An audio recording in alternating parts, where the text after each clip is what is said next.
Hi everyone, welcome back to another episode of the Better Community Podcast, where we talk about growth, change, and building meaningful careers. I'm Ben, your host. Today I'm really excited because I have a plan to talk with Molly. I think 1.5 years ago, I met Molly when I started my journey in filming at Hansa University in MIBM program. However, after a while, I decided to change my path and started a different journey. But I was lucky because sometimes we had kind of conversations with each other, and I believe she has lots of interesting, insightful um, learning points or anything like that to share with us. As I know, she already graduated and already started his journey in the job market as exactly as Molly. You are now this Finance officer. yeah, exactly. And the point is, less than 2 years ago, she moved to the Netherlands. Of course, she already had lots of experiences. Her passion for doing meaningful work based on our previous conversations was interesting for me. And I thought maybe it's a good idea to talk to her to share some insights or the things like that related to the areas she's interested in, such as supply chain, finance, sustainability, circular economy, and the things like that. I prefer not to say more and just say thank you, Molly, for joining me. I'm Thanks, so Ben, happy for to have you here.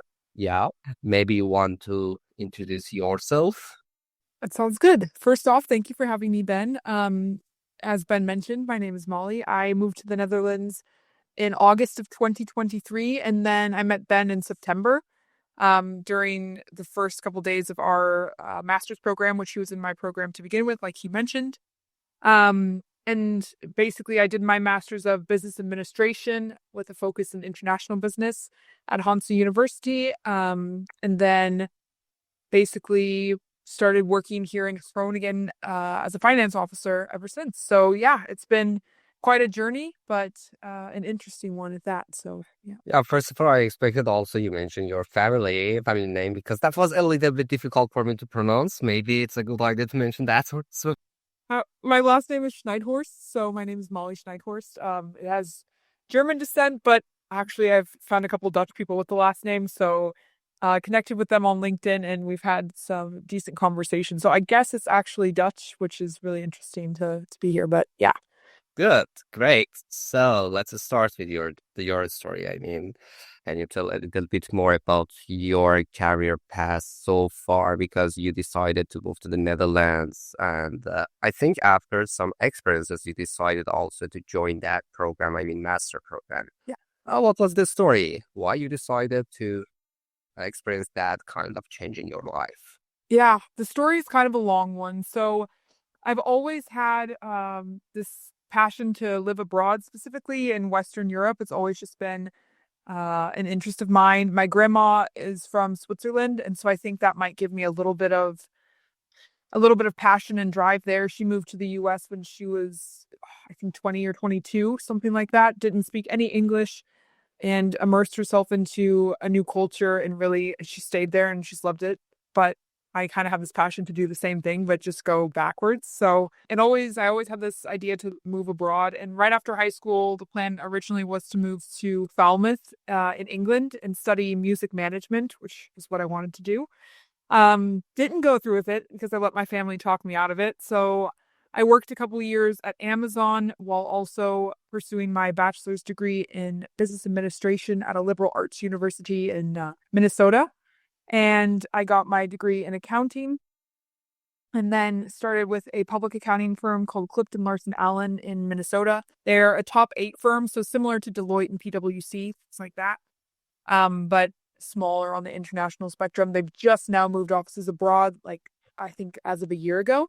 But I still had this passion somewhere within me to move abroad. And I met somebody from overseas in the summer of 2021, and it just really ignited that fire again. And specifically, he was actually from the Netherlands, which is even funnier. So it got me kind of looking into the Netherlands as a potential place to go. He talked very highly of it, so I was like, okay, that's interesting. But before that, I think my passions were either Switzerland or Denmark, and then the Netherlands kind of came up. So yeah, so then I started looking into this. I started looking into master's programs. I specifically knew I did not want to be in Amsterdam per se because I wanted to kind of have more of this Dutch experience and really understand the world as the locals do. So I was like, okay, I found Groningen, and then I found another university. I think it was Saxion, more in the south. And I wanted to do an MBA or something similar because I knew that this was well recognized in the US. So I was like, okay, I kind of want to stick with that if I can. So that's how I found this program. And that's how I ended up here in Groningen. And I noticed that this was the best way for me to move my career internationally, at least in my opinion. I guess I could have worked, the other plan was to either work for some kind of firm that would then move me internationally. But I think this was more of the quicker route, me doing it myself. So that's why I chose this. Um, but I noticed the Netherlands had great opportunities for non-EU nationals to immigrate. So that was another reason why I selected this country. Where Switzerland, my dream country, is a bit difficult. So for non-EU citizens specifically, but the Netherlands was a lot more welcoming in that regard, I think. So yeah. Good, great. Which means it seems you are now happy of being here, right? Yeah, definitely. It's been quite a journey to say the least. I've learned a lot more about, I think, myself than I ever expected to. So it's really been a great journey. But yeah. Good. So you moved to the Netherlands and you already had some experiences, as you mentioned, in different industries in Amazon, like accounting firms, tech companies, and things like that. What's one thing you've learned from working, living, studying in different settings? I mean, because it seems you already had a diverse experience in all areas. Mhm. Yeah, so just changing from this working environment back to studying, it's kind of an adjustment. And I've had this conversation with a lot of friends that I've made during the programs too that have done similar things. So you go from this working and you have this structure almost, your 8 to 6 p.m. or whatever window, and that's typically your work day. And you try to leave everything else at work, I would say. But then with studying, it's kind of like you don't have you have that structure for classes, but when it comes to actually doing the homework and writing essays and things like that, you're always working, I'd say. So it's a little bit more difficult to find that structure and that balance, and it takes some time. So that was, I think, the first real challenge. I remember the beginning of our course and really just feeling overwhelmed by everything that we were getting thrown at us. And I was just like, okay, how do I balance all of this? And so then I also had a part-time job while I was doing all this. So working for another US accounting firm, a very small one, but doing some just day-to-day work. But yeah, trying to find that balance while also trying to learn Dutch and also trying to just immerse myself into a new culture was just a lot. So So can we consider your program, I mean, at Hansa University as kind of onboarding program for you as well for, I mean, engaging or, I mean, settling everything in the Netherlands or because you had maybe some chances to move here by applying for positions in different industries, but you decided to start your journey by joining a program. Am yeah, I right? yeah, you're right. So, what was the main point? I mean, more than just, I mean, joining a program at Yeah. university. How could you utilize the opportunities at university to engage, integrate with the context here? hmm I definitely wanted to do a program rather than just moving straight into a job, just because it also allows you to make a career change if you really want. That was kind of the thought in the back of my head that maybe I want to make a career change. Maybe I don't want to be in accounting. Maybe I want to try something different. So it kind of gave me room to do that. And then it also allowed me to have this orientation year after I complete my studies, which was a very big thing that I wanted just in case. So I was always very nervous about being able to find a job here. It seemed kind of impossible from an outside perspective until you're in, and then it feels a lot more doable and easy. So that was another point. But I'm really grateful that I went through and did the program rather than just going from, say, a firm in the US to a firm over here, because it allowed me to meet a lot of different people and really immerse myself into the culture while also establishing some sort of foundation over here. Because if you are to just move from one firm to another, from country to country, you'll have colleagues and things like that, but it's just not the same, I feel like this is just far more um it just allows you to, yeah, build this foundation of people that you know and make yourself feel like you're kind of at home or something like that. So yeah. What I can see here, it seems for me, uh, and I think you already mentioned in your bio as well, I mean on LinkedIn, that you are looking for kind of making a positive impact with your work. What does it mean exactly to you? And Yeah. how do you see, for example, now you are busy with kind of, I mean, job in finance, working with numbers and the things like that. For example, how do you see finance helping to make it different? Yeah, that's a good question, Ben. It's something I'm still trying to figure out myself, to be honest. This idea of trying to find meaningfulness in whatever it is I do is something I think I'll always be searching for until I feel it completely in my heart, and know it. I think the more I learn myself, the more I realize that meaningfulness to me is making a difference within a person, like on a person by person basis, or maybe even with other living creatures like animals or something like that. Um, and so in finance, it's quite a change. That's where my background is mainly. And I'll find myself feeling the most fulfilled and the most, I don't know, that my work is meaningful whenever I'm leaving an impression on somebody. So just connecting with others. I'm finding myself just being happy when I'm connecting with other clients or our clients and being able to offer them just knowledge and explanation behind invoices or something similar like or simple like that, basically.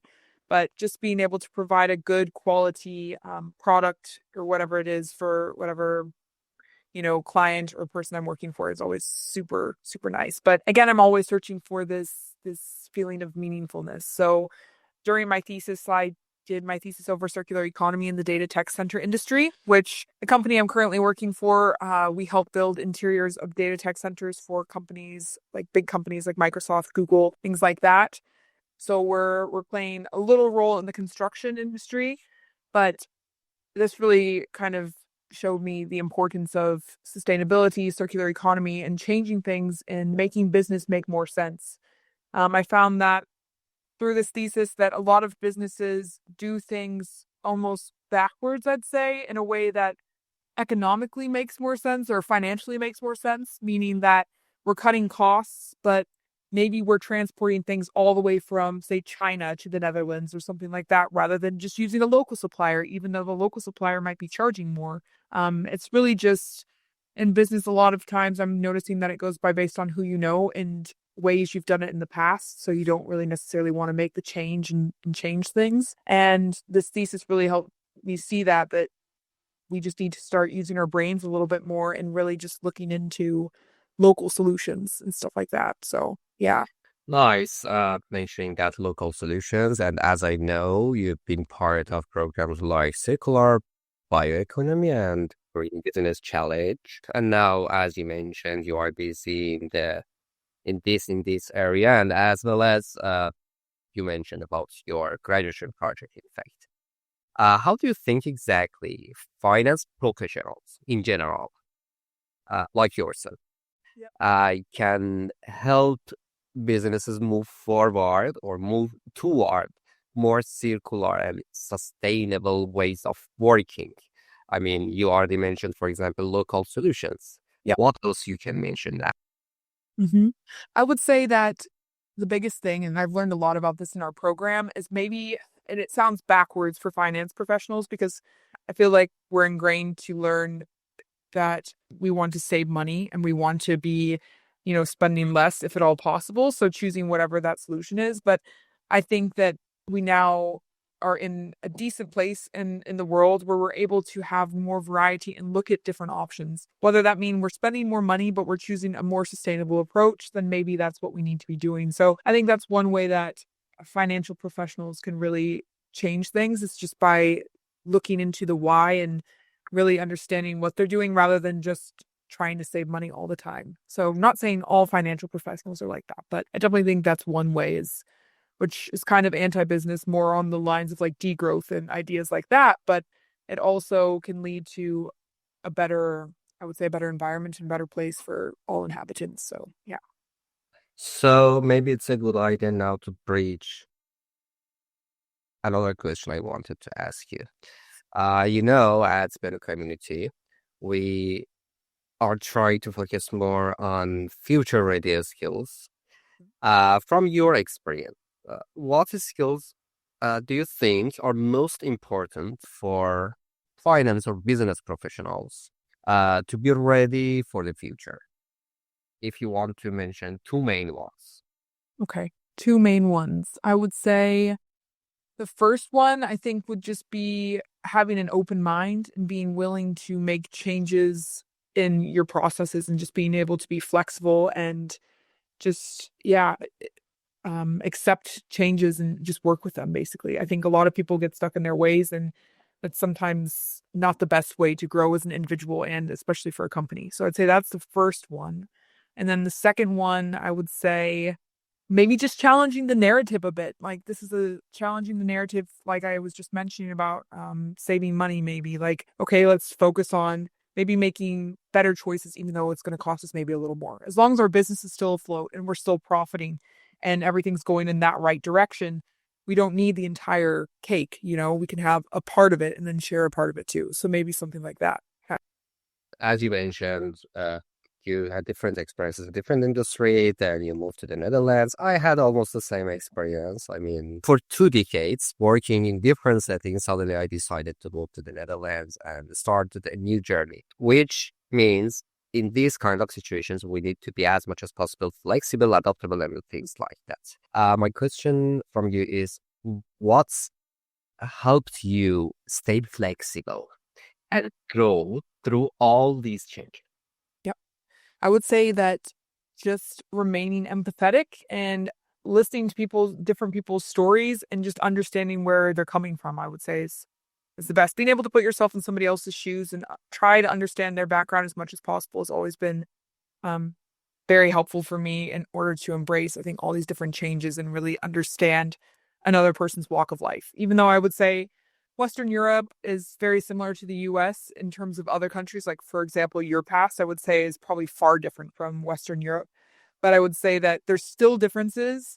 And it's just being able to understand maybe where this person's coming from rather than writing it off completely as wrong or different or just that's not the way we do it. So just really being empathetic and being able to, yeah, put yourself in other people's shoes. So, I have just one, two more questions and then shit. okay. Maybe the first one I want to ask now is you mentioned that wanting to positively and responsibly impact others are important for you or to you. What keeps you motivated when things get tough in your career or life? Yeah.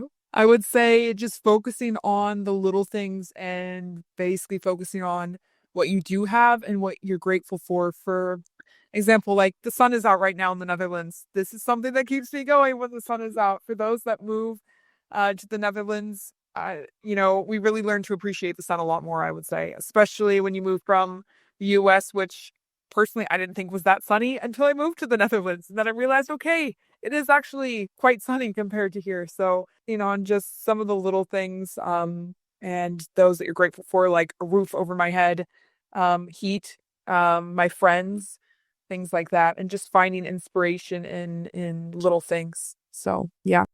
We also, at Penn Community, have some initiatives for helping the students, young generation, and things like that. We can mention Gen Z, for example. For those who are still trying to figure out how to connect their work and their career path with their values, what specific advice would you give them? Oh, I love this question. I love helping these kinds of people too. Like if I can mentor at all and help people throughout their journey, and this always makes me feel great about mine. If someone can learn something from what I've done, or maybe from an area that I've screwed up in, I really enjoy to help others learn from that. But I would say that the one thing that's always helped me is that um your journey is never going to be completely linear, I don't think. There's this idea that we have in our mind of how things should go, and it's never going to match that, in my opinion. And I've learned that, and I would say that this is the biggest thing. I always tell my friends, we always have these kinds of conversations. I'm always like, just take the different stepping stones, no matter if that's linear, if that's all over the place, you'll find different open doors from each one. I think that every door that you close opens another one. So don't be willing or don't be afraid to say no to one opportunity because it doesn't excite you 100% inside, and be willing to take another opportunity and let that door open. For example, I ended up quitting my job, the part-time job I had while I was doing the master's, because I just found it to be way too much for both studying and working. I was able to do this during my entire bachelor's, but let me tell you, adding that next to my master's, it just didn't really work for me. It might work for others, but it didn't for me.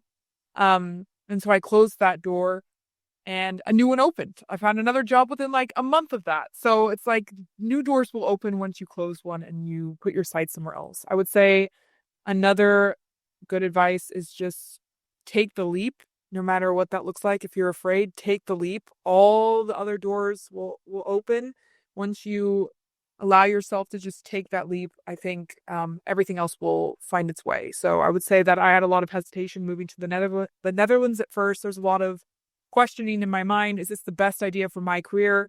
I was in a right spot to get promoted to, say, a senior level associate. And I chose to come to the Netherlands instead because I just had this dream inside of me that I was like, okay, I need to fulfill that. So take the leap and then everything else will pan out. You'll find your accommodation, you'll find your friends, you'll find your place. So yeah, that's what I would also say. It seems in this kind of settings also there's another, I mean, opportunity could be really helpful, which is about support system.